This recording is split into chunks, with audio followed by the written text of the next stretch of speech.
দীর্ঘ 2 বছরের রক্তক্ষয়ী যুদ্ধের অবসানের পথে এগোচ্ছে গাজা। মার্কিন প্রেসিডেন্ট ডোনাল্ড ট্রাম্পের মধ্যস্থতায় অবশেষে গাজা নিয়ে প্রস্তাবিত শান্তি পরিকল্পনার প্রথম ধাপে যুদ্ধবিরতি ও বন্দি বিনিময় চুক্তিতে সম্মত হয়েছে হামাস ও ইসরায়েল। 8 অক্টোবর ট্রাম্প নিজেই সামাজিক যোগাযোগ মাধ্যম ট্রুথ সোশ্যালে এই তথ্য জানিয়েছেন।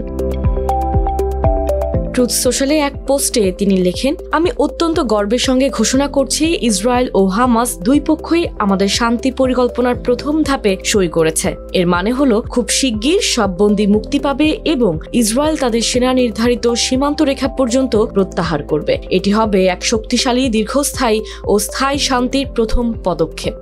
ট্রাম্প আরও বলেন, এটি আরব ও মুসলিম বিশ্ব, ইসরায়েল, আশপাশের সব দেশ এবং যুক্তরাষ্ট্রের জন্য এক মহান দিন। আমরা কাতার, মিশর ও তুরস্কের মধ্যস্থতাকারীদের ধন্যবাদ জানাই, যারা আমাদের সঙ্গে কাজ করে এই ঐতিহাসিক ঘটনাকে সম্ভব করেছেন। গাজায় ইসরায়েলের হামলা শুরুর দ্বিতীয় বার্ষিকীর ঠিক একদিন পর মিশরে অনুষ্ঠিত পরোক্ষ আলোচনায় দুই পক্ষ এই সিদ্ধান্তে পৌঁছায়। এই আলোচনায় অংশ নিয়েছিল কাতার, তুরস্ক, মিশর ও যুক্তরাষ্ট্রের উচ্চ পর্যায়ের প্রতিনিধিরা। বিশ্লেষকদের মতে এই চুক্তি মধ্যপ্রাচ্যের টানাপোড়েন কমাতে বড় ভূমিকা রাখবে।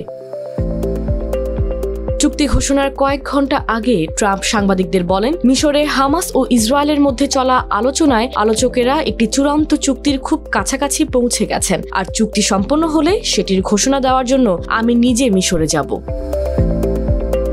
পরে হোয়াইট হাউস জানায়, ট্রাম্প 10 অক্টোবর সকালে ওয়াশিংটনের ওয়াল্টার রিড মেডিকেল সেন্টারে বার্ষিক স্বাস্থ্য পরীক্ষায় অংশ নেবেন। এরপর তিনি 11 অক্টোবর বা 12 অক্টোবর মিশরে যেতে পারেন। যুদ্ধবিরতি পরিকল্পনায় দুই পক্ষের সম্মত হওয়ার পর ট্রাম্পের সঙ্গে ফোনে কথা বলেন ইসরায়েলের প্রধানমন্ত্রী বেনিয়ামিন নেতানিয়াহু। ইসরায়েলের পক্ষ থেকে এক বিবৃতিতে জানানো হয়, এটি ইসরায়েলের জন্য এক দারুণ দিন। 9 অক্টোবর দেশটির মন্ত্রিসভা এই চুক্তির অনুমোদন দিতে পারে বলে জানিয়েছে কাতার ভিত্তিক সংবাদ মাধ্যম আল জাজিরা। এছাড়া নেতানিয়াহু ট্রাম্পকে ইসরায়েলি পার্লামেন্টে ভাষণ দেওয়ার আমন্ত্রণও জানান। গত মাসে গাজা নিয়ে 20 দফা শান্তি পরিকল্পনা ঘোষণা করেছিলেন মার্কিন প্রেসিডেন্ট ডোনাল্ড ট্রাম্প। ইসরায়েল ও হামাস দুই পক্ষই তাতে ইতিবাচক সাড়া দেয়। এরপর গত 6 অক্টোবর মিশরের পর্যটন শহর শারম আল শেখে দুই পক্ষের মধ্যে পরোক্ষ আলোচনা শুরু হয়।